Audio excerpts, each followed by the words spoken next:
This single equation spawned 4 multi-trillion-dollar industries and transformed everyone's approach to risk. Do you think that most people are aware of the size, scale, utility of derivatives? No idea. But at its core, this equation comes from physics, from discovering atoms, understanding how heat is transferred, and how to beat the casino at blackjack. So maybe it shouldn't be surprising that some of the best to beat the stock market were not veteran traders, but physicists, scientists, and mathematicians. In 1988, a mathematics professor named Jim Simons set up the Medallion Investment Fund. And every year for the next 30 years, the Medallion Fund delivered higher returns than the market average.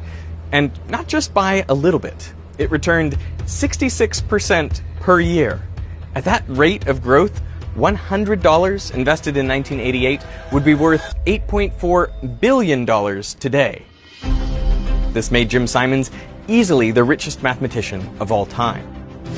The pioneer of using math to model financial markets was Louis Bachelier, born in 1870. Both of his parents died when he was 18, and he had to take over his father's wine business. He sold the business a few years later and moved to Paris to study physics.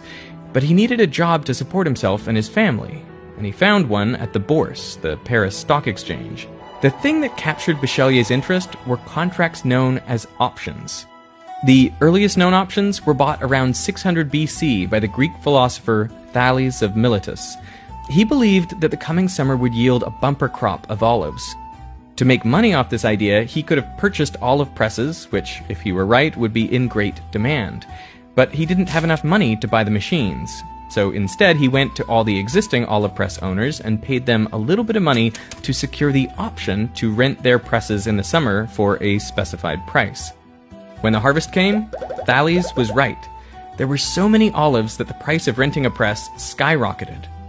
Thales paid the press owners their pre-agreed price, and then he rented out the machines at a higher rate and pocketed the difference. Thales had executed the first known call option. A call option gives you the right, but not the obligation, to buy something at a later date for a set price, known as the strike price.